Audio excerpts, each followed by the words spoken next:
कर रहा हूं और मुझे रोज नई बात पता चल रही है। शुरू शुरू में जब मैं माँ बाप को यह समझाता था कि आप अपने बच्चे को पढ़ाने के लिए इतना प्रेशराइज मत कीजिए, आपका बच्चा पढ़ने के लिए नहीं बना है, तो माँ बाप बोलते थे कि हम नहीं पढ़ाएंगे तो क्या करें, इसको नौकरी तो पढ़ने से ही मिलनी है, इसको जो भी काम मिलना है इसको पढ़ने से ही मिलना है, इसका अगला एडमिशन भी पढ़ने से ही होना है। तो फिर मैंने सोचा कि ये तो उलट हो गया, बच्चा पढ़ने के लिए बना नहीं, माँ बाप ने इसको पढ़ाना है, सभी टीचर्स ने पढ़ाना है, तो इस पढ़ने से हमको हासिल क्या होगा? जो आप पढ़ रहे हैं ना, जैसे मैं अपने बेटे को बोलता हूं, मैं अपने बच्चे को बोलता हूं, और उसको आपने नहीं मानना है क्योंकि आपके पास ऐसी व्यवस्था नहीं है जो मेरे पास है। मैं उसे बोलता हूं स्कूल में जा रहा है, पढ़ना नहीं है, मैं उसको स्कूल में पढ़ने के लिए नहीं भेजता, मैं उसे स्कूल में भेजता हूं कि तुम देखो अपने आसपास किस तरह के बच्चे हैं, फिर ढूंढो उनमें से अपने पसंद के, अपने जैसी सोच के, और फिर उनसे दोस्ती करो और फिर उनके बीच रहो और ढूंढते जाओ कि तुम्हें अच्छा क्या लगता है। वो मुझे बोलता है मैं जीवन में करियर क्या चूज करूं। अभी 12वीं कर ली है मेरे बेटे ने, तो फर्स्ट ईयर में है, तो वो बचपन से पूछता आ रहा है मुझे क्या करना है। मैंने कहा तुम्हें ये ढूंढना है कि तुम्हें क्या करना अच्छा लगता है, तुम्हारा यही काम है, बस तुम्हें वो ढूंढना है।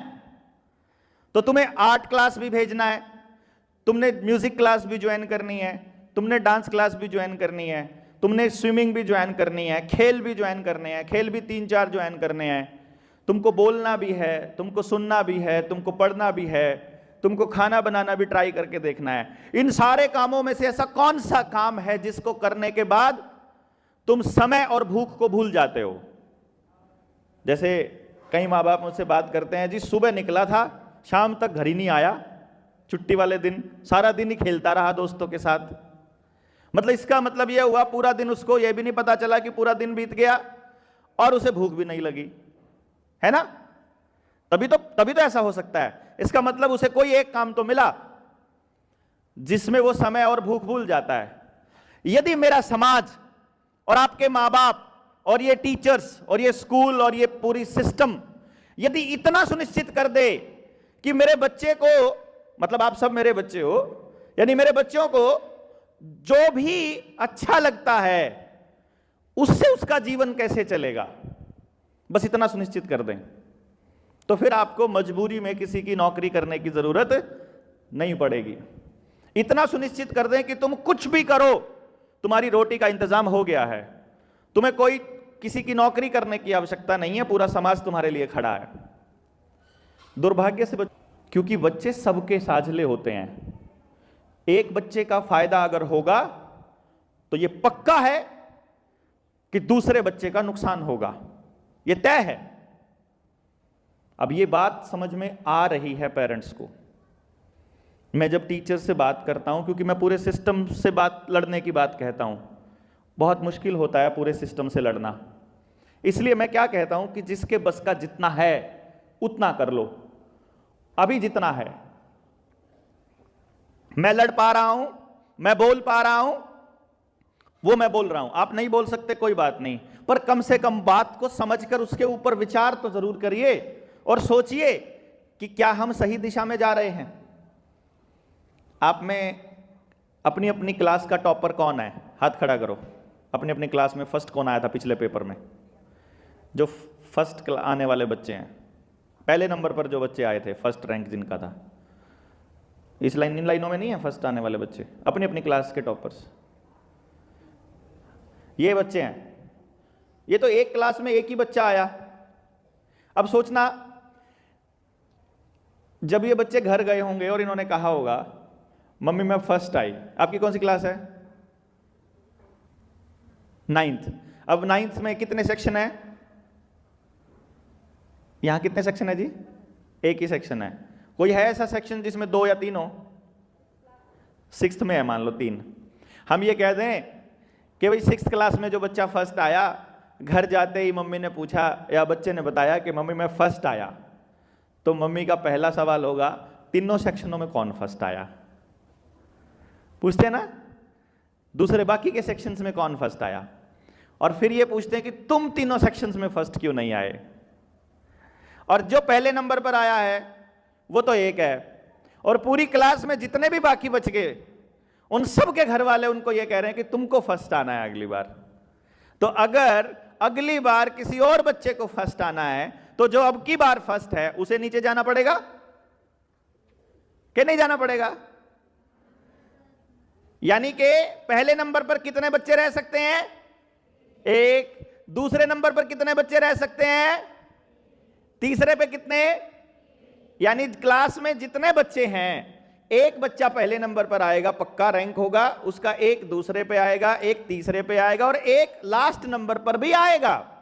मेरी लड़ाई उस लास्ट नंबर पर आने वाले बच्चे की है। मैं ये कह रहा हूं इस पूरे समाज को और इस स्कूल को, इस सिस्टम को, कि वो आखिरी बच्चा भी तो इंसान का बच्चा है, उसके पास भी तो कुछ ना कुछ होगा। परमात्मा ने उसे भी तो कोई विद्या दी होगी, उसे भी, उसके दिमाग में भी तो कुछ खास चीज डाली होगी। ऐसा नहीं हो सकता कि वो पढ़ने में कमजोर है तो वो हर चीज में कमजोर होगा, ऐसा नहीं हो सकता। आप जब गाड़ी में इतना सारा सामान लगाते हो तो सारा का सारा सामान लोहे का नहीं लगाते हो, उसमें बहुत सारा सामान कांच का भी होता है, उसमें बहुत सारा सामान प्लास्टिक का भी होता है, हार्ड प्लास्टिक भी होती है और सॉफ्ट प्लास्टिक भी होती है, कपड़ा भी होता है सीट के ऊपर, फोम भी होती है उसके अंदर, और टायर के अंदर एक छोटी सी वाल भी होती है। अगर आपके टायर में वो छोटी सी वाल निकाल दे, क्या पता 10-20 पैसे की या 1 रुपए की आती होगी, हवा ही निकल जाएगी, गाड़ी चल ही नहीं सकती चाहे जितनी मर्जी महंगी हो। नहीं समझे? मेरा कहने का मतलब यह है कि ये जो संसार रूपी गाड़ी है, इसमें हमको शीशा भी चाहिए, कांच भी चाहिए, पत्थर भी चाहिए, लकड़ी भी चाहिए, लोहा भी चाहिए, एल्यूमिनियम भी चाहिए, सोना भी चाहिए, चांदी भी चाहिए, मिट्टी भी चाहिए, पानी भी चाहिए, पेड़ भी चाहिए, हवा भी चाहिए, धूप भी चाहिए, हमको खाना भी चाहिए, पानी पीना भी है हमको, हमारे को सब चीजों की जरूरत है और उन सबको बनाने वाले लोग चाहिए। और परमात्मा ने इतना गजब का सिस्टम बनाया हुआ है कि इस पूरी की पूरी एरिया के अंदर जिस तरह से चलाने के लिए जैसे दिमाग चाहिए उस एरिया में वैसे दिमाग पैदा करके भेजता है। तो ड्यूटी स्कूल की बने या सिस्टम की बने या माँ बाप की बने, यह एक अलग विषय है कि हम गांव में पढ़ने वाले, शहर में पढ़ने वाले, सरकारी स्कूल में पढ़ने वाले, प्राइवेट स्कूल में पढ़ने वाले और या फिर ना पढ़ने वाले, हर बच्चे के टैलेंट को बता सकें कि भाई इस बच्चे के पास ये टैलेंट है। और कुदरत ने क्या इंतजाम किया हुआ है, 15% जो बच्चा है, 10 से 15, ज्यादा करोगे 20, इतना बच्चा पढ़ाई करने के लिए बना है, इतना ही बच्चा, इससे ज्यादा नहीं। बाकी का जो 85% है वो किस लिए बना है कि इन 15% ने पढ़ के आखिर तक पढ़ के, रिसर्च कर करके जो निकाला और किताबें छाप दी और बता दिया कि ये रिसर्च है हमारी, उस रिसर्च को मानव कल्याण के लिए इस्तेमाल कैसे करना है, उसके लिए बाकी का 85% चाहिए। जैसे स्कूल में आप देखोगे सारे के सारे प्रिंसिपल्स नहीं होते हैं, प्रिंसिपल एक ही होंगे, एक उनका कोऑर्डिनेटर होंगे, फिर टीचर्स होंगे। समझ रहे हैं मेरी बात को? बहुत ज्यादा टीचर्स की आवश्यकता नहीं है, सीखने वाला एक आदमी ने सीख लिया, उसने अपना सीखा हुआ बाकी लोगों को बताना है। इसी तरह से किसी फैक्ट्री में जाओगे, सब मैनेजर्स नहीं होते हैं, वहां भी मैनेजर्स एक होंगे, उसके नीचे कई मैनेजर्स होंगे, छोटे वाले मैनेजर्स, और वो मैनेजर्स के फिर साथ में काम करने वाले और लोग होंगे। तो जिसको जितनी समझ है, तो वो कुदरत ने बड़ा इंतजाम किया है। इसीलिए जब आप जाते हो, प्राइमरी स्कूलों में ज्यादा संख्या मिलेगी, फिर हाई स्कूल में कम मिलेगी, सीनियर सेकेंडरी स्कूल्स में और कम हो जाएगी, कॉलेज में जाते जाते ये और कम हो जाएगी।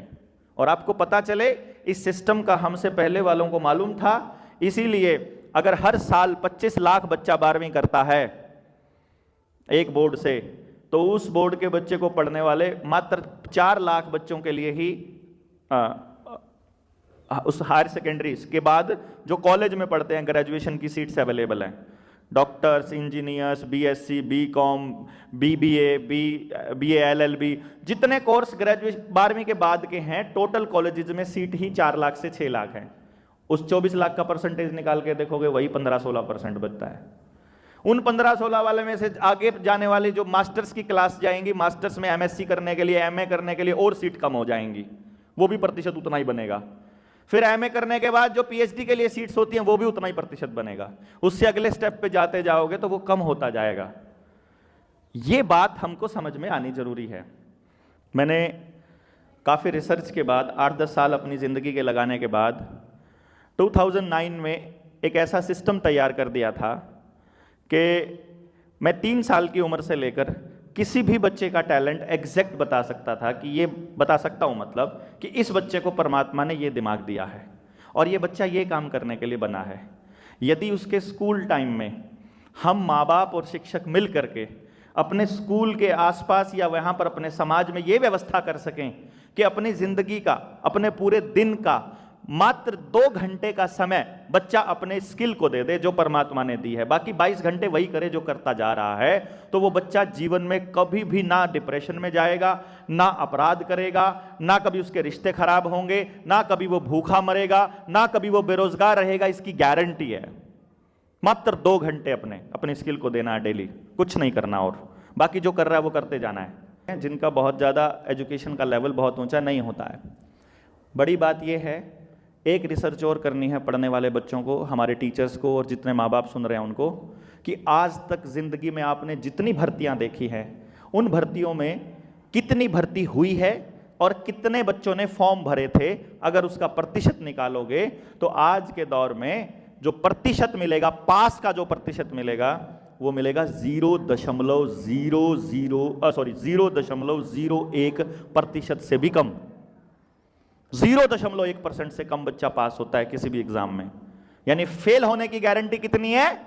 99.9% से ज्यादा बच्चे फेल ही होंगे, कंफर्म है इस एजुकेशन सिस्टम में।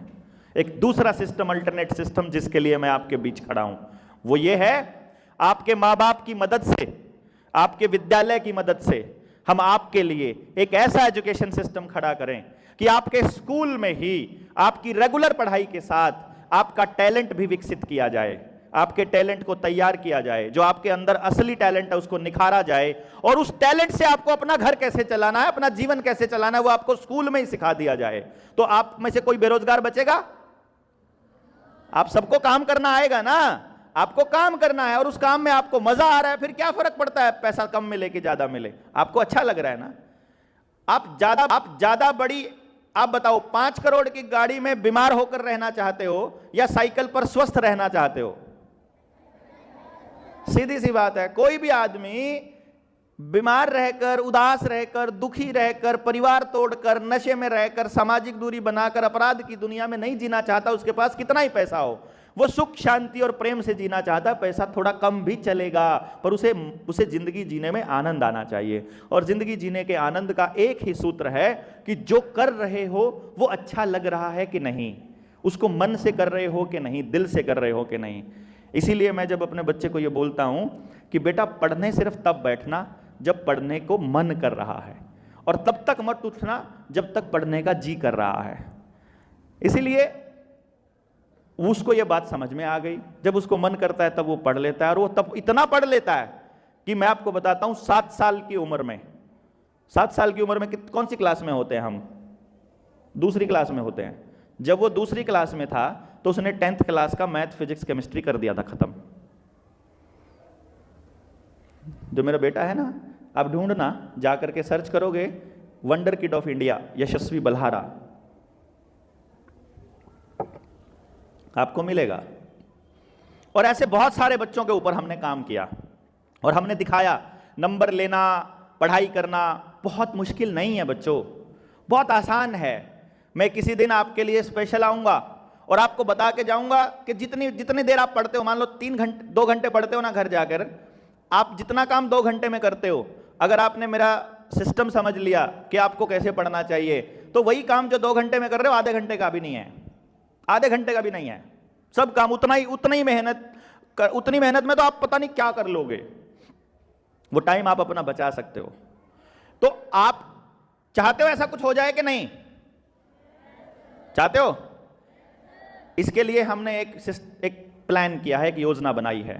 पूरा अगर किसी आया के साथ रहता है, दादा दादी के साथ रहता है या पड़ोसी के साथ रहता है, उनको, आपका बच्चा रिश्तेदारी में घूमने जाता है तो मामा के यहाँ जाता है, बहन के यहाँ जाता है, भाई के यहाँ जाता है, जहां भी जाता है उनको, और आपका बच्चा जिस क्लास में पढ़ता है उनके बेस्ट फ्रेंड के पेरेंट्स को, उनके पेरेंट्स को तो अवश्य वहां लेकर आओ। क्योंकि कई बार आपका बच्चा जो खा रहा है वो इसलिए खा रहा है कि उसके दोस्त खा रहे थे, कई बार वो इसलिए गेम खेल रहा है कि उसके दोस्त खेल रहे थे, कई बार इसलिए वीडियो पे लगा है, कोई सीरियल देखने में लगा है क्योंकि उसके दोस्त लगे हुए थे। सोसाइटी को देख करके वो लोग सीख रहे हैं। तो यदि आपको अपना बच्चा समझाना है तो गड़बड़ क्या हो रही है, आप सब कहते हो कि हमारा बच्चा हमारी बात नहीं सुनता है और बात मानता ही नहीं है क्योंकि उसके सारे दोस्त ऐसे हैं, क्योंकि हम गलत तरीके से समझा रहे हैं। हम ये समझा रहे हैं कि भाई जिस बच्चे को समझाना चाहते हो उसके साथ वालों को समझाओ तो ज़्यादा जल्दी समझ में आएगा। क्लास में जिस बच्चे को डंडे लगते हैं ना, उसको इतना दर्द नहीं होता, जो नीचे बैठे होते हैं वो कहाँ पर होते हैं कि अगला नंबर हमारा आएगा, डर डर वो ज़्यादा, साइड वाले को ज़्यादा समझ में आता है, उसके साथ नहीं हो, भीतर ही होती है। तो अब आपने जो मैंने ये एग्जाम्पल बताया ना, आपको अपने जीवन में क्या चीज़ आपके लिए अच्छी है, अगर वो चेक करनी हो तो किसी को भी अपने दोस्त को बुलाओ, अपना हाथ ऐसे